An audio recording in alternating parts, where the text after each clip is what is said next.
مصیبت اور پریشانی میں تکلیف دور کرنے کے لیے سنت وظائف آپ صلی اللہ علیہ وسلم کی طرف سے تعلیم فرمائے ہوئے. ان میں سے پہلا وظیفہ یہی جس کا قرآن میں بھی ذکر آ گیا کہ جو ان الفاظ کے ساتھ ہمیں پکارے گا, اللہ تعالیٰ فرماتا ہے کذالک ننجی المؤمنین, ہم اہل ایمان کو بھی نجات دیں گے اس طریقے سے, صرف یونس کو نہیں, اہل ایمان کو بھی. چنانچہ اسی کانٹیکسٹ میں پہلا وظیفہ ہے یہ لا الہ الا انت سبحانک انی کنت من الظالمین کا. لیکن اس سے پہلے میں ایک امپورٹنٹ بات کروں دعا کے حوالے سے کہ دعا کی قبولیت کا ایک پروٹوکول بھی ہے. ویسے تو آپ مسئلہ 82 دیکھیں گے, اس میں میں نے اور باتیں بھی کی ہیں, ٹاپک دوسری طرف چلا جائے گا, لیکن انصاف ہے کہ میں اس چیز کو بھی ایڈریس کروں. جامعہ ترمذی میں صحیح سند کے ساتھ یہ حدیث موجود ہے, انٹرنیشنل نمبر کے مطابق 593 نمبر حدیث ہے, اور یہ حدیث مشکات میں آپ کو پہلی جلد میں درود شریف والے چیپٹر میں بھی مل جائے گی. اور مشکات کو میں نے ڈکلیئر کیا ہے مشکات از دا انسائکلوپیڈیا آف حدیث, یعنی آپ کو جتنی حدیثیں سکیٹرڈ فارم میں ملیں گی کتب ستہ اور اس سے بھی باہر 13 کتابوں میں, مشکات میں آپ کو مل جائیں گی. میں نے اسی لیے مشکات میں پورا لیکچر ریکارڈ کروا دیا ہے, مسئلہ نمبر 111B کے عنوان سے مشکات المصابیح کا مکمل تعارف, وہ ضرور دیکھیں. یعنی مشکات 3 جلدوں میں آپ لے لیں تو انسائکلوپیڈیا آف حدیث آپ کے پاس آ گیا. 6294 احادیث ہیں, اور اس میں چونکہ احادیث کی تکرار نہیں ہے تو کتب ستہ اس کے علاوہ بھی 12-13 کتابیں جو ہیں اس میں کور ہیں, اس میں بھی یہ حدیث موجود ہے. جامعہ ترمذی میں انٹرنیشنل نمبر کے مطابق 593 نمبر. سیدنا عبداللہ ابن مسعود رضی اللہ تعالیٰ عنہ کہتے ہیں کہ ایک دفعہ میں آپ صلی اللہ علیہ وسلم کی موجودگی میں نماز پڑھ رہا تھا, اور سیدنا ابو بکر اور عمر رضی اللہ تعالی عنہما وعلیہم السلام وہ بھی وہاں پہ موجود تھے. میں نماز کے جب یعنی کہ تشہد میں بیٹھا, میں نے اللہ کی حمد کی, التحیات للہ والصلوات والطیبات, اس کے بعد درود پڑھا, اور اس کے بعد میں نے دعا مانگنا شروع کی تو آپ صلی اللہ علیہ وسلم نے ارشاد فرمایا سل تعطا سل تعطا, مانگ تجھے دیا جائے گا, مانگ تجھے دیا جائے گا.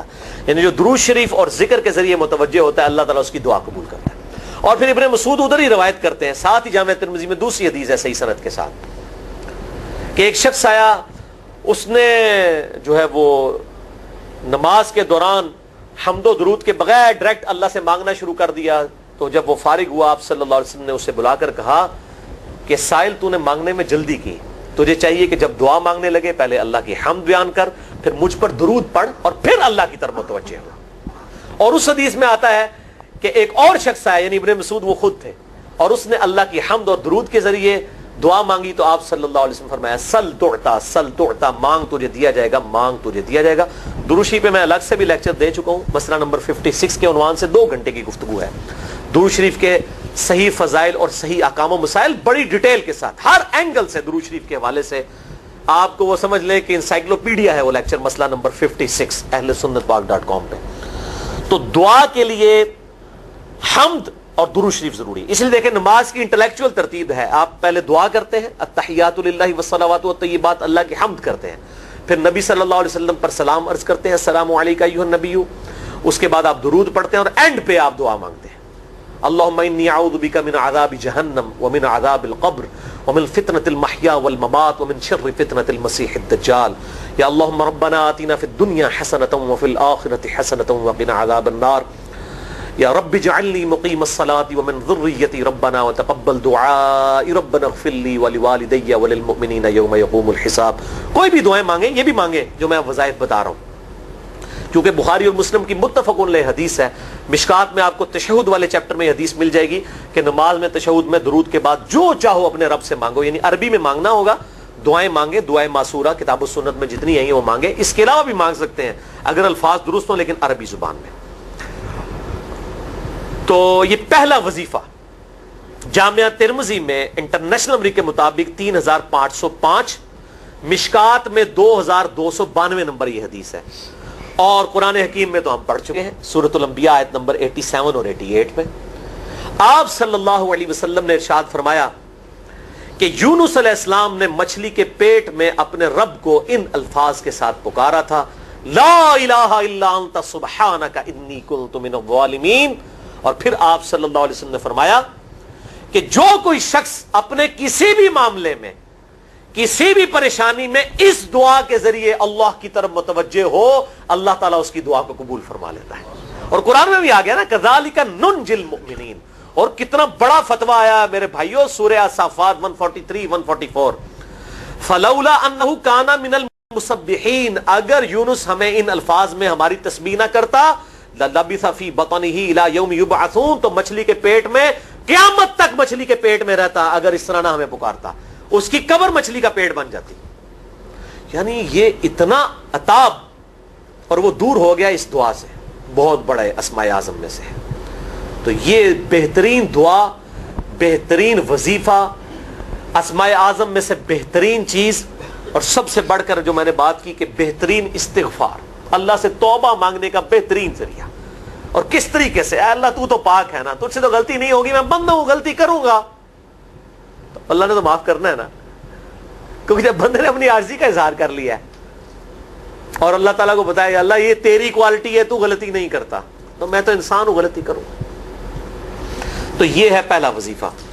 دوسرا وظیفہ وہ بھی جامعہ ترمذی میں انٹرنیشنل نمبر کے مطابق 3524 نمبر حدیث ہے، لیکن ترمذی کا طریق جو ہے وہ ضعیف ہے. یہ میں پہلے بتا دوں، امام ترمذی نے ساتھ لکھا ہے یہ روایت کمزور ہے، لیکن ضروری نہیں ہوتی کہ روایت اگر ترمذی میں کمزور ہے تو کہیں اور وہ روایت صحیح نہیں موجود ہے. اس کی صحیح سند المستدرک للحاکم میں انٹرنیشنل نمبر کے مطابق 1862 نمبر موجود ہے، اور سنن نسائی الکبریٰ میں 10492 نمبر ہے، اور مشکات میں بھی 2454 نمبر حدیث ہے انٹرنیشنل نمبر کے مطابق. تو صحیح سند المستدرک للحاکم اور سنن نسائی الکبریٰ کے اندر موجود ہے. اور وہ وظیفہ ہے انس ابن مالک کہتے ہیں اور سعد ابن ابی وقاص کہتے ہیں رضی اللہ تعالی عنہما وعلیہم السلام کہ آپ صلی اللہ علیہ وسلم کو جب کبھی کوئی تکلیف یا پریشانی پہنچتی تو آپ صلی اللہ علیہ وآلہ وسلم ہمیشہ ان الفاظ میں اپنے رب کو پکارا کرتے ہیں، یا حی یا قیوم برحمتک استغیث، اے خود سے زندہ ہر چیز کو تھامنے والے، میں تیری رحمت کے ساتھ تیری مدد کا سوال کرتا ہوں. استغیث بولیں گے نا الف کے ساتھ، حمزہ کے ساتھ، تو یہ سنگولر کا صیغہ ہوگا. اور اگر ہم بولیں گے نستغیث نون کے ساتھ تو یہ جمع کا صیغہ بن جائے گا. یہ میں اس لیے بتا رہا ہوں، لوگ پوچھ رہے ہوتے ہیں جی بعض جگہ لکھا ہوتا ہے جناب نستغیث، بعض جگہ لکھا ہوتا ہے استغیث، کیا کریے؟ وہ نستغیث جمع کا صیغہ بنا لیا جاتا ہے. جیسے دعا ہے سنن ابی داؤد میں اللہم اجرنی من النار، لیکن اگر جمع کا صیغہ بنائیں گے تو اللہم اجرنا من النار ہو جائے گا. اس طریقے سے دعائے قنوت کے الفاظ ہیں اللہم اہدنی فی من ہدیت، تو جمع کا صیغہ ہوگا اللہم اہدنا فی من ہدیت. یہاں پر بھی ہے یا حی یا قیوم برحمتک استغیث سنگولر کا صیغہ، اور نستغیث پلورل کا صیغہ، جمع کا صیغہ. کتنی بہترین دعا ہے، اے خود سے زندہ ہر چیز کو تھامنے والے، میں تیری رحمت کے ساتھ تیری مدد کا سوال کرتا ہوں. تو یہ بھی اسماء اعظم میں سے ہے. سنن نسائی الکبریٰ کے اندر صحیح سند کے ساتھ 10492 اور المستدرک للحاکم میں 1862 نمبر. اب یہاں پہ میں ایک ضمناً بات بتا دوں سنن نسائی الکبریٰ کے بارے میں، چونکہ اکثر لوگ پوچھتے ہیں.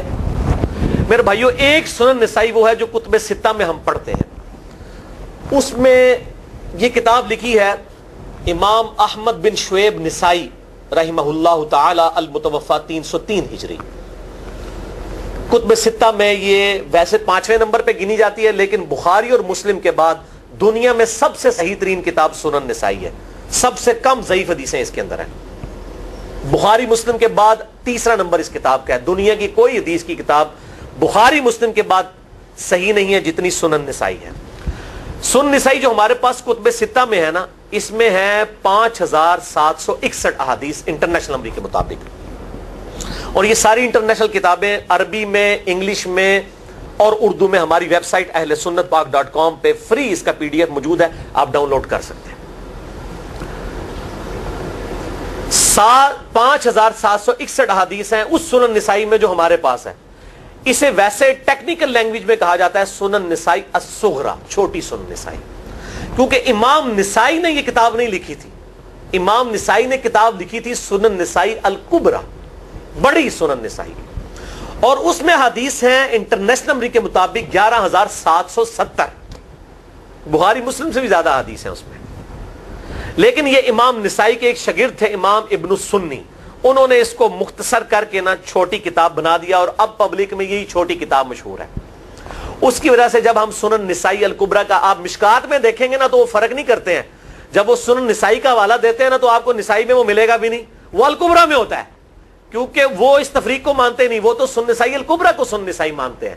جبکہ ہماری پبلک جو ہے وہ سنن نسائی, وہ میں وہ حوالہ دے رہا ہوتا ہوں کہ جی سنن نسائی الکبریٰ میں 9928 نمبر حدیث ہے کہ جو آیت الکرسی پڑھ لے فوراً بعد کسی بھی نماز کے فرض کے فوراً بعد تو مرتے ہی جنت میں داخل ہوگا. تو لوگ کہتے ہیں جناب نسائی تے حدیث ہیں جناب 5761 نے, تسی 9928 کی تمہیں دس دیو.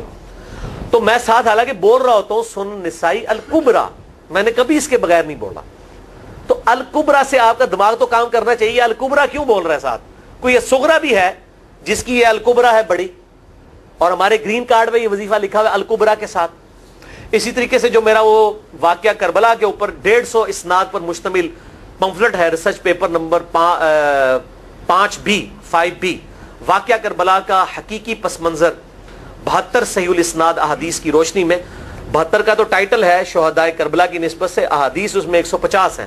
اس میں اکثر حدیثوں کے حوالے میں نے سنن نسائی الکبریٰ سے دیے ہوئے ہیں. وہ لوگ کہتے ہیں مل ہی نہیں رہی ہے, تو میرے بھائی وہ سنن نسائی الکبریٰ آپ کے پاس ہوگی تو آپ کو ملے گا نا. تو سنن نسائی الکبریٰ الگ سے وہ اصل کتاب ہے, اس میں سے سنن نسائی الصغریٰ بنائی گئی ہے. اسی سنن نسائی الکبریٰ کا چیپٹر ہے خصائص علی, جس میں 194 حدیث ہیں. سیدنا مولا علی رضی اللہ تعالیٰ عنہ و علیہ السلام کی شان میں امام نسائی نے ناسبیوں کے خلاف وہ کتاب کا وہ چیپٹر لکھا, وہ خصائص علی چیپٹر ہے سنن نسائی الکبریٰ کا. اس طریقے سے فضائل صحابہ بھی امام نسائی کی جو کتاب ہے وہ بھی اسی کتاب کا چیپٹر ہے.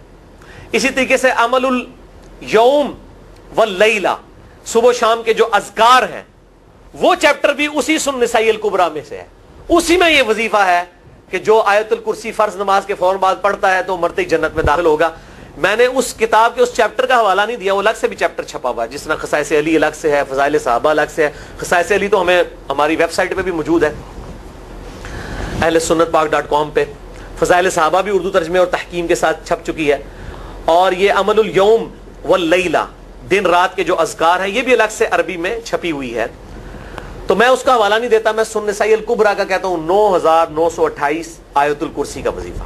تو یہ سنن نسائی الکبریٰ کا میں نے حوالہ دیا ہے یا حی یا قیوم برحمتک استغیث 10492 صحیح طریقہ ہے. بعض اوقات کسی ایک کتاب میں ضعیف, ترمذی کا اس کا طریق جو ہے وہ ضعیف ہے, سنن نسائی الکبریٰ اور المستدرک للحاکم کا طریق جو ہے وہ بالکل صحیح ہے. جس طریقے سے سنن ابی داؤد اور سنن ابن ماجہ میں کتاب النکاح چیپٹر میں حدیث ہے, اگر میں سجدہ جائز سمجھتا تو بیویوں کو کہتا کہ اپنے خامدوں کو سجدہ کریں اس حق کے سبب جو اللہ نے ان کو دیا ہے. تو ابو داؤد اور ابن ماجہ کی روایت ضعیف ہے, اس میں شریک القاضی مدلس ہیں اور ان سے روایت کر رہے ہیں, اور مدلس کی ان والی روایت سما کی تصریح کے بغیر ضعیف ہوتی ہے. لیکن ہم اس حدیث کو صحیح کہتے ہیں کیونکہ اس سما کی تصریح سنن البہیقی کے اندر موجود ہے الکبریٰ میں, تو ہم پھر اس کی بنیاد پہ کہتے ہیں چونکہ وہاں پر صحیح, لہذا اس کو ہم کہتے ہیں شواہد کی بنیاد پہ صحیح. یہ میں آپ کو ٹیکنیکل چیزیں بتا رہا ہوں, یہ وہ چیزیں جو آپ کے کئی وہ جو بڑے بڑے علماء پڑھ کے فارغ ہوتے ہیں ان کو بھی یہ باتیں نہیں پتہ ہوتی ہیں. وہ کہتے ہیں جناب آپ کتوں پڑھے ہو, اور میں کہنا پائی میرے آئنسٹائن تے نیوٹن کو کسی مدرسے تو پڑھنے کی ضرورت نہیں ہوتی. نیوٹن 8ویں کلاس ہی نسیا ہوا ہے, آج نیوٹن ہوتے PhD ہوتی فزکس تھی. مجھے غامدی صاحب کا جملہ یاد آیا, ان سے کسی نے پوچھا کہ یہ جو روایتی علماء ہیں اور مولانا مودودی آپ ان کو کیسے دیکھتے ہیں؟ ان کا روایتی علماء جو ہیں یہ تو مدرسوں کے اسٹوڈنٹس اور فاروق تحصیل ڈگری ہولڈر ہیں, اور مودودی صاحب جو ہیں ان کی مثال تو آئنسٹائن اور نیوٹن والی ہے, ان کے اوپر PhDs ہوتی ہیں. یہ گاڈ گفٹڈ صلاحیتیں ہوتی ہیں. ان مدرسوں کی آؤٹ پٹ مودودی صاحب اور ڈاکٹر اسرار, ڈاکٹر ذاکر نائک اور احمد دیدار صاحب تو نہیں ہو سکتے. یہ گاڈ گفٹڈ صلاحیتیں ہوتی ہیں. تو میں اس لیے ساتھ ساتھ کلیئر کر رہا ہوں تاکہ یہ جو ایمبیگوٹیز آتی ہیں اس حوالے سے وہ کلیئر ہو جائیں. بہرحال یہ دوسرا وظیفہ ہو گیا. اب تیسرا وظیفہ جو ہے کمال وظیفہ, صحیح بخاری میں موجود ہے, انٹرنیشنل نمبر کے مطابق 4563 نمبر. ابن عباس رضی اللہ تعالی عنہما کہتے ہیں وعلیہم السلام, وہ کہتے ہیں کہ سیدنا ابراہیم علیہ السلام کو جب آگ میں پھینک رہے تھے نا, تو ابراہیم علیہ السلام نے اس وقت کہا تھا حسبنا اللہ و نعم الوکیل, ہم نے اللہ ہی پر بھروسہ کیا اور وہی بہتر کارساز ہے. اور تمہارے نبی صلی اللہ علیہ وسلم کو بھی جب مصیبت اور پریشانی آتی تھی وہ بھی پڑھا کرتے تھے حسبنا اللہ و نعم الوکیل. ہم نے اللہ ہی پر بھروسہ کیا اور وہی بہتر کارساز ہے. اس کے اندر وہ شعر جو بنا دیا نا نعم المولا و نعم النصیر, ویسے الگ سے آیت ہے, الگ سے آیت ہے, لیکن یہ شعر نہیں بنانا, بس اتنا ہی وظیفہ ہے حسبنا اللہ و نعم الوکیل. اور یہ جو انہوں نے کہا کہ نبی صلی اللہ علیہ وسلم بھی یہ کہتے تھے, اس کا ذکر الحمدللہ قرآن میں بھی موجود ہے, اس سے بھی بڑھ کر سورہ آل عمران کی 173 نمبر آیت میں ہے کہ جب نبی صلی اللہ علیہ وسلم اور اہل ایمان کو یہ خبر پہنچی کہ کافر ان کے خلاف سازشیں کر رہے ہیں, تو نبی اور اہل ایمان نے پکارا حسبنا اللہ و نعم الوکیل. تو حسبنا اللہ و نعم الوکیل قرآن کی آیت بھی ہے, اور یہ ہے وہ آیت, وظیفہ قرآن میں آیا ہوا ہے یہ آل عمران 173 اور صحیح بخاری 4563. اور مجھے بڑا وجد آیا کہ ابراہیم علیہ السلام کو جب آگ میں پھینکنے لگے تھے انہوں نے اس وقت اللہ کو ان الفاظ کے ساتھ پکارا حسبنا اللہ و نعم الوکیل. اچھا, یہ جتنے بھی وظیفے ہیں نا میرے بھائیوں, ان کا فائدہ اسی وقت ہے جب آپ کو ترجمہ بھی ان کا آتا ہوگا, ورنہ آپ روزانہ جتنی مرضی تسبیحیں کھینچتے رہے کوئی فرق نہیں پڑے. اس لیے میرا ایک پرسنل مشورہ ہے کہ جب بھی یہ وظیفے پڑھے نا آپ, اردو ترجمہ بے شک آتا بھی ہو رہا ہے, ایک دفعہ اپنی زبان میں اس کو ریپیٹ کریں.